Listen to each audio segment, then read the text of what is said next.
Hi, everybody. Remember yesterday when I was reading Henry Huggins, we were reading about Henry had gotten the part of the little boy in the Christmas play.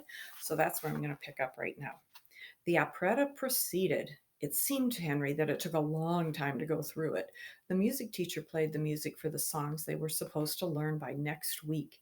Henry discovered that in the second act, he was supposed to stand in the center of the stage and sing a song all by himself. It went, "Hooray for Santa, hooray for Nick. He comes from the north with the reindeer and sleigh, riding on clouds up high in the sky with a pack full of toys so children can play."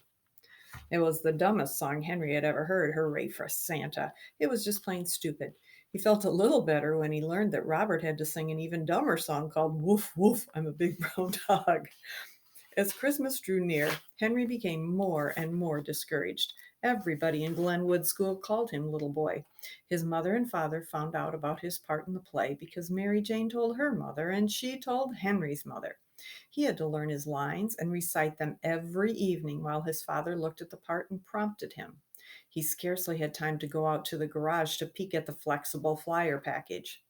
Mrs. Huggins went downtown to buy him a pair of new pajamas to wear in the first act.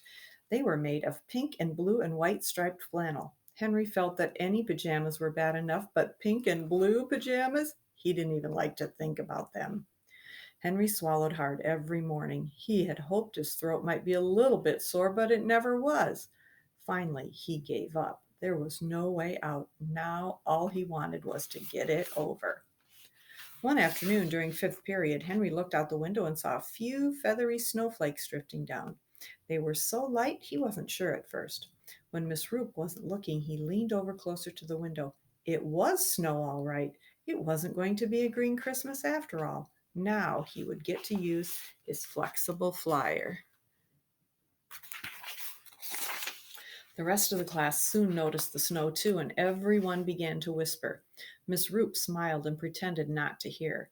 As soon as the bell rang, the children all scrambled for their wraps and rushed out to see the snow, all except those who had parts in the operetta. They took their wraps from the cloakroom and went to the auditorium. The auditorium was a busy place. In one corner of the room, mothers from the Parent Teacher Association were altering costumes for the polar bear chorus.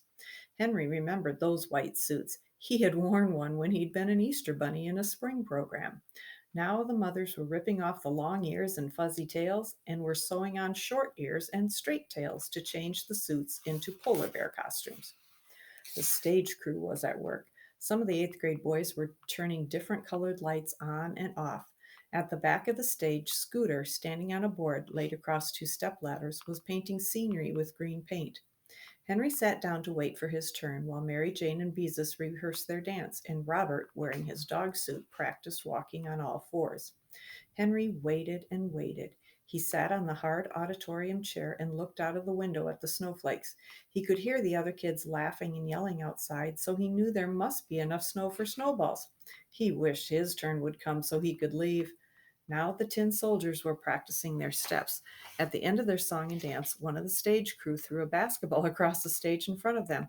It was supposed to look like a cannonball, and the tin soldiers were supposed to fall over with one leg in the air.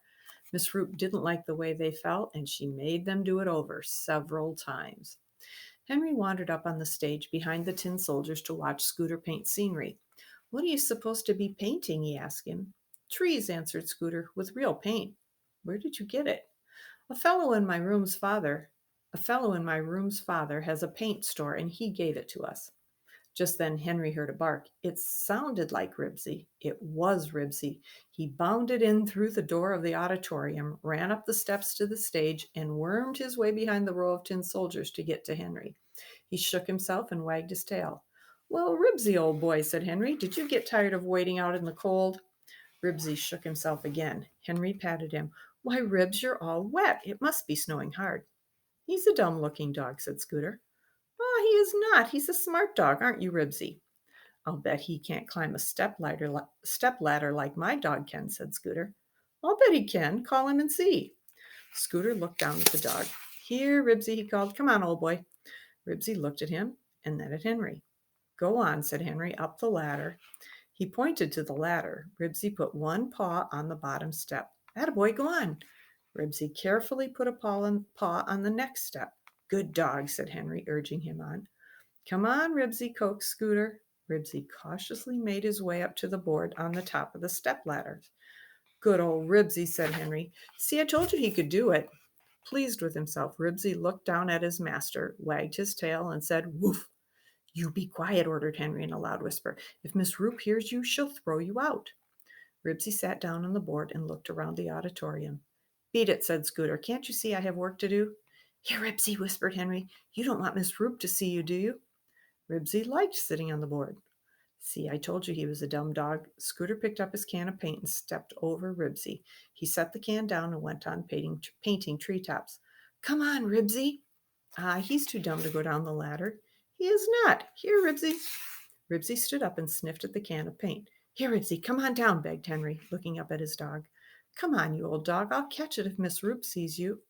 Miss Roop clapped her hands for attention. The music ceased, and the tin soldier stopped falling down. How did that dog get in here? She demanded. I don't know, answered Henry. I guess he just walked in. Well, take him out. Henry did not move. Quickly, Henry, we have a lot to do this afternoon.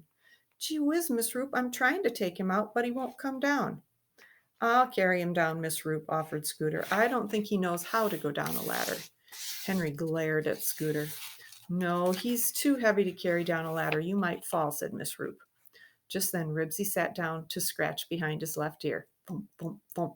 His hind leg bumped against the can of paint. The can tipped. Scooter yelled. Ribsy barked. Ooh.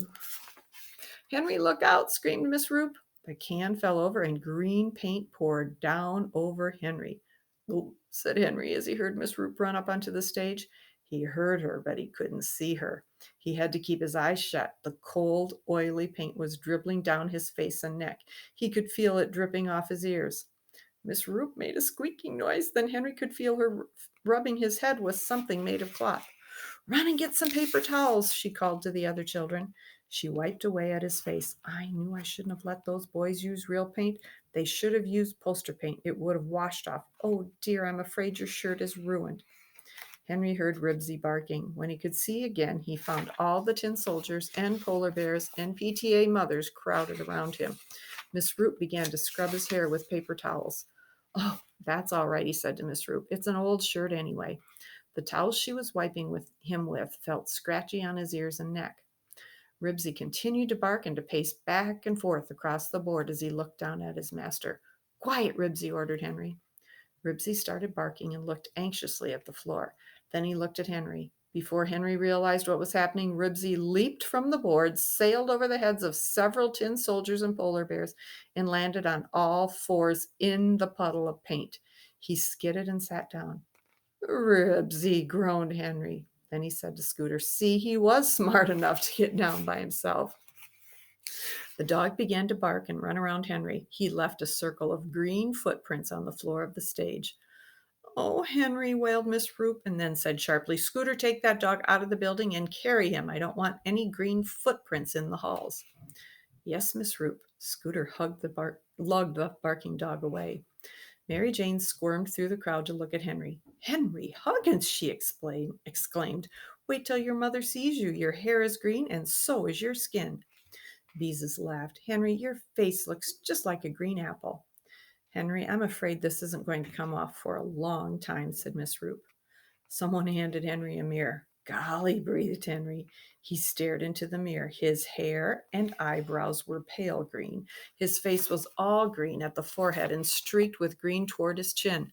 His ears were green all over. Jeepers, green ears.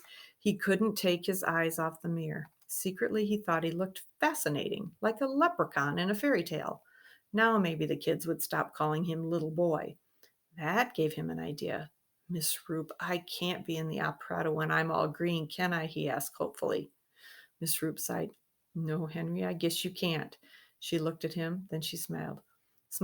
I'll give your part to someone else, and you can play the part of the green elf. Now run along home. The green elf, that was a good part. The green elf turned somersaults and didn't have to say anything. Henry put on his raincoat and beanie and went out in the snow. It was deep enough to scrunch under his feet. He scooped up a handful and threw it at Ribsy, who was waiting under the fir tree. The snow would be just right for coasting on the 33rd Street Hill when his mother and father surprised him with the flexible flyer at Christmas. In the meantime, he would make a snowman on the front lawn. Maybe he would make a whole snow family, even a snow dog. Good old Ribsy, I don't know how I'd ever get along without you. He took out his handkerchief and wiped green paint from his dog's tail. Then Henry followed a set of big footprints in the snow. He took big steps and carefully put his feet into the marks someone else had made in the snow. Jeepers, he exclaimed, I'm going to have a green Christmas and a white Christmas at the same time. Won't Mom be surprised? He gets in trouble all the time, doesn't he? It's a good story. Okay, that's all for now. See you tomorrow.